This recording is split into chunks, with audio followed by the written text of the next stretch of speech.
dos momentos mais difíceis da história da vida dele. Mas por quê? Porque Abraão passou a vida inteira. Ele e a esposa Sara passaram a vida inteira lutando e sonhando com um filho. Tudo que eles queriam, eles dariam tudo para ter um filho, para gerar um filho. Só que na mocidade eles não conseguiram, porque a esposa, a Sara, era estéril. Sara era estéril. E quando Sara já tinha 90 anos de idade, Abraão com 100 anos, Deus falou, a Sara vai conceber, vai ter um filho, você vai ter um filho. E realmente cumpriu a palavra de Deus, como sempre. E Abraão e Sara tiveram um filho, Isaque. E depois, a maior prova da vida de Abraão, né? Deus pede o filho dele e ele não podia negar. Ninguém pode negar nada a Deus. Ninguém pode. Porque o caminho de Deus é perfeito. A obra de Deus é perfeita. A palavra de Deus é perfeita. Ninguém pode negar absolutamente nada a Deus. Absolutamente nada. E Deus, então, porque Deus não precisa de nada nosso. Tudo que Ele pede para nós é para nos abençoar. Tudo que Deus pede, Davi disse isso, é para nos abençoar, é oportunidade. E quando Ele pede o único filho do Abraão, então, é claro, com o coração pesado, com a alma aflita, ele diz, eis-me aqui, e nem comenta com a esposa, com a Sara, que talvez não entendesse. Provavelmente não ia entender, ia bater um desespero, né? E quando Abraão, ele ouve o filhinho naquela caminhada dizer, nós temos aqui o cutelo, né, o facão, temos a lenha, tá? Mas falta ainda o cordeiro para o sacrifício, pai. Aí ele profere essa palavra, Deus proverá para si o cordeiro para o sacrifício. Que fé tremenda, né? Extraordinária, que coisa.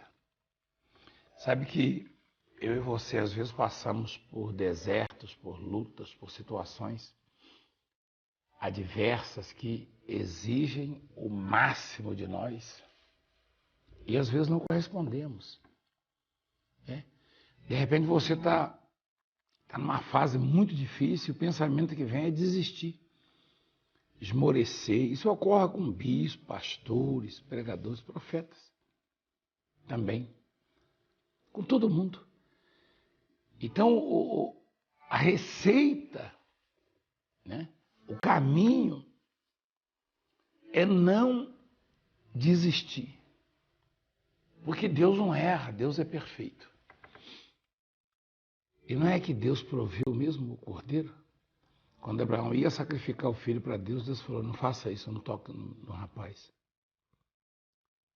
Ele olha, levanta a cabeça e olha o cordeiro lá embaraçado na rama. E é exatamente como Deus falou. Então esse carnezinho, Deus proverá. Esse carnezinho Deus proverá. Ele vai mudar a vida de muita gente, embora seja simbólica. A oferta é simbólica. É só simbólica. A oferta é simbólica.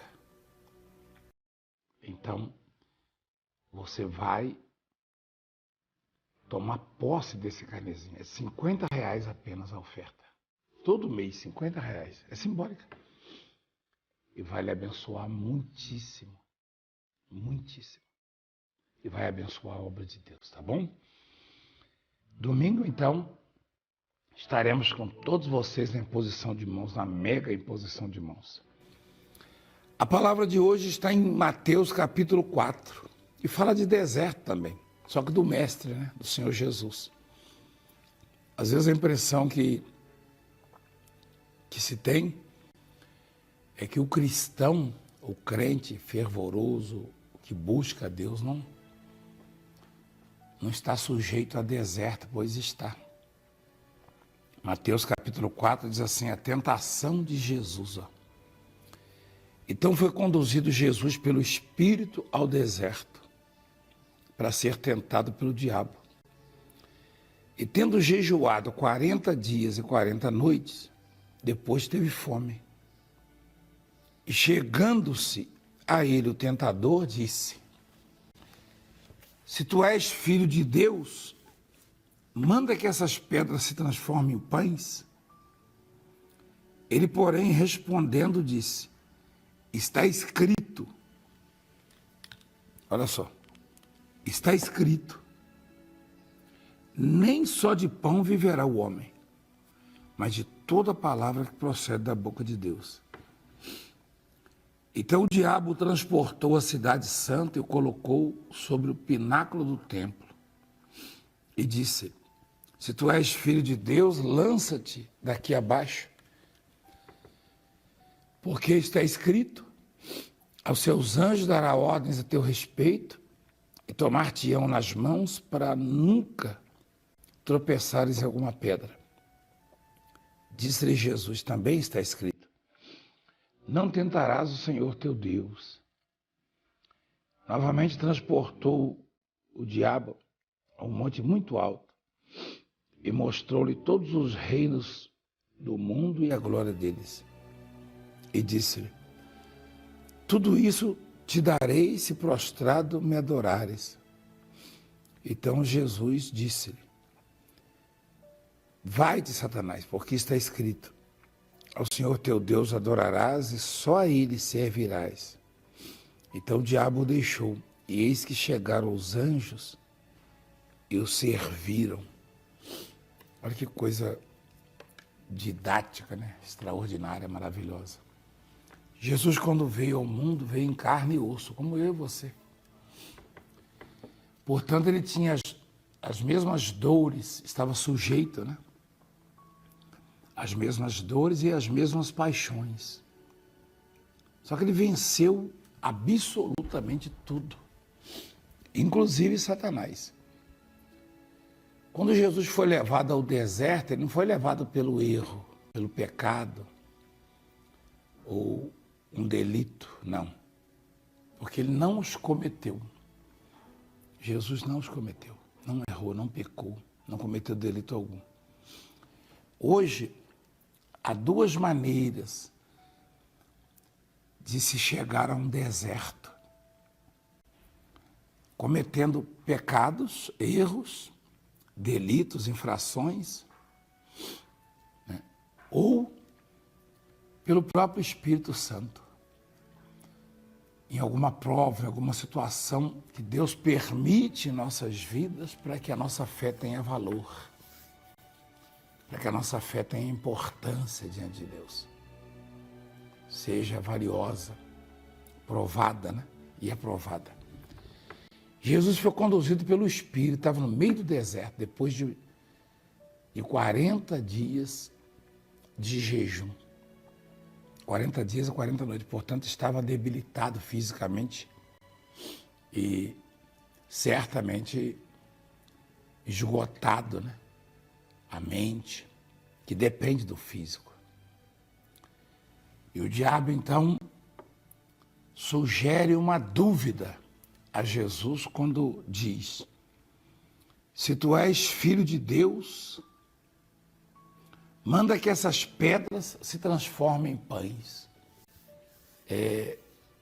Se o cristão, o homem de Deus, a mulher de Deus, recebeu uma arma poderosa de Deus, chamada fé, se eu e você temos a fé, que é uma arma infalível, tremenda, isso é quando se não desiste dos seus objetivos, ou se mantém firme nela. Do outro lado, o diabo tem uma arma terrível também, que é a dúvida.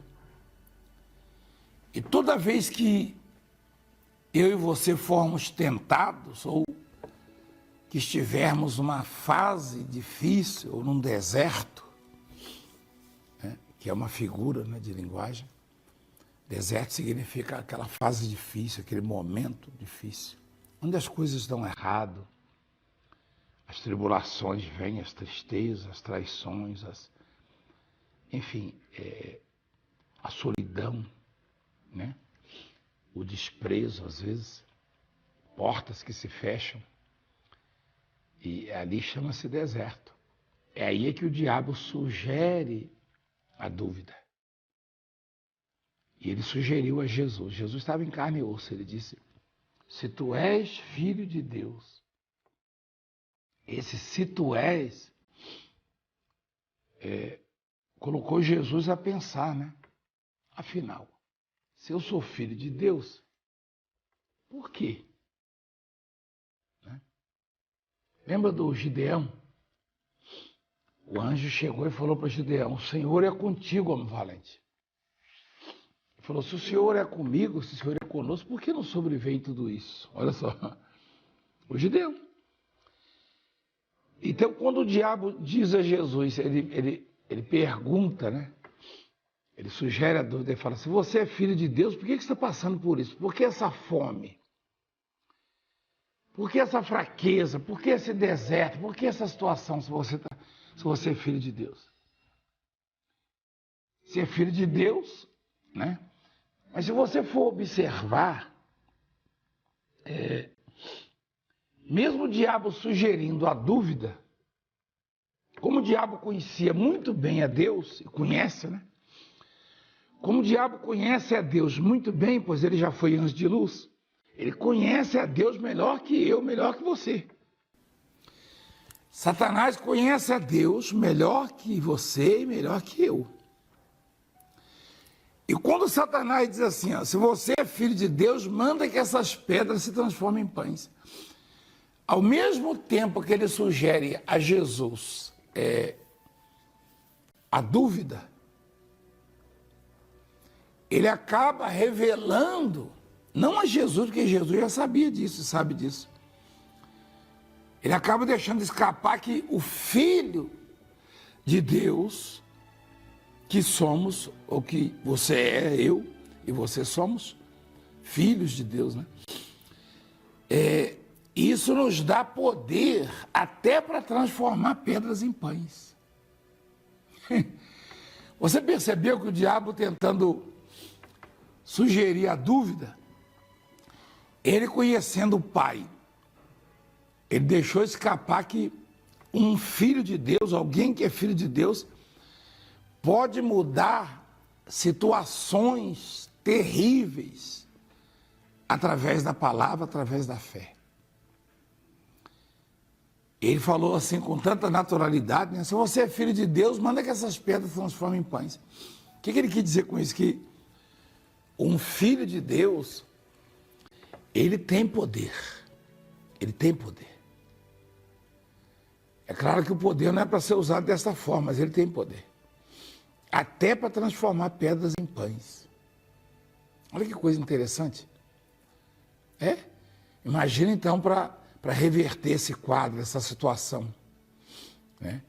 Mas quando ele diz, manda que essas pedras se transformem em pães, ele sugere que o Filho de Deus tem poder nas palavras. Que o que eu e você, que somos filhos de Deus, falamos, acontece. Até pedras viram pães se eu e você mandarmos, se eu e você dissermos para virar, para acontecer. Olha que coisa interessante, coisa grandiosa. E ele sugere a Jesus o seguinte: se você é de Deus mesmo, se Deus está com você mesmo, por que está nesse momento difícil? Essa fraqueza, essa fome, nessa fase difícil. Jesus disse, está escrito, nem só de pão viverá o homem. Jesus utilizou-se de uma palavra que já existia lá no Velho Testamento, em Deuteronômio capítulo 8. Né? Quando ele diz assim, o próprio Moisés, Jesus usou as palavras de Moisés, inspiradas por Deus. O homem não vive só de pão, não. Quer dizer, a palavra de Deus, ela é a base de tudo, a origem de tudo. Na verdade, o começo de todas as coisas. Ela é poderosa. E o diabo continuou. O diabo sugere que Jesus faça coisas impossíveis sem necessidade alguma, como pular de um precipício. O interessante é que ele diz assim: se você é filho de Deus, então pula daqui, né? Porque está escrito: aos seus anjos dará ordem ao teu respeito para não tropeçares em alguma pedra. No versículo 6. Só que o diabo, ele pula, ele omite ali uma palavra, não é verdade?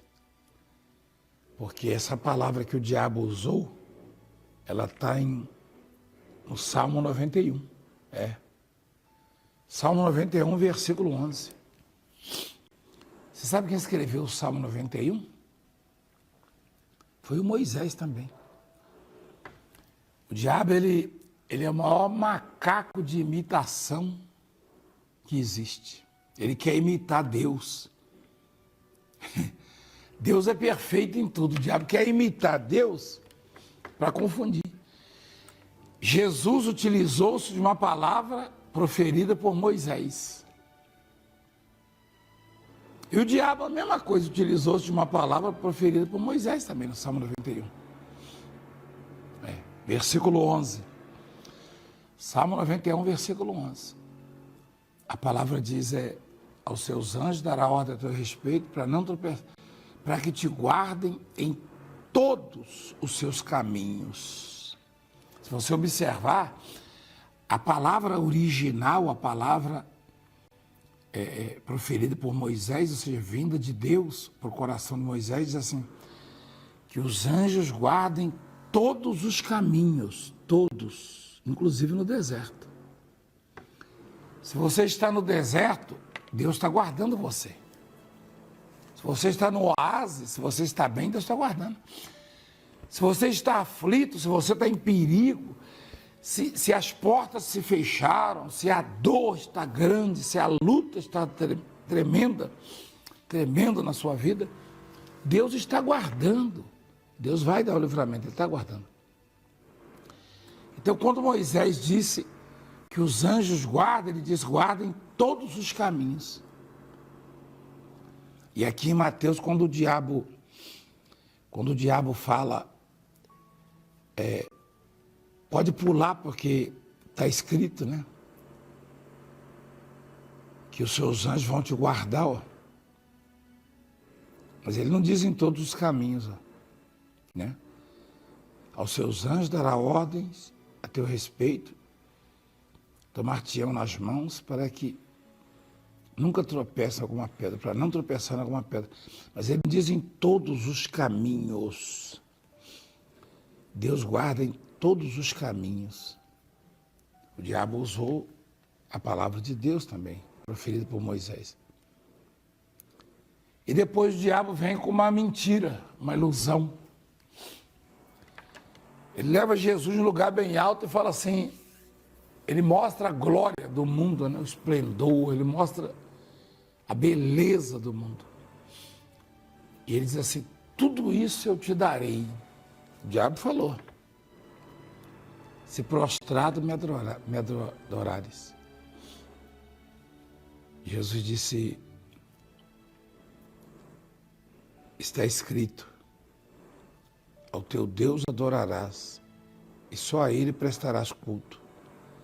E aí o diabo deixou Jesus. Aí os anjos, finalmente, depois de Jesus ter sido testado, aprovado na fé, não desistido, aí os anjos o serviram. O que essa palavra nos ensina? Que nós temos que resistir, nós temos que insistir, persistir, perseverar. Nós temos que acreditar, que confiar, que aguardar em Deus, porque no momento certo, os anjos, eles vão se apresentar com um banquete e nos servir. servir a você, que significa resolver a sua vida, a situação, mudar o seu quadro.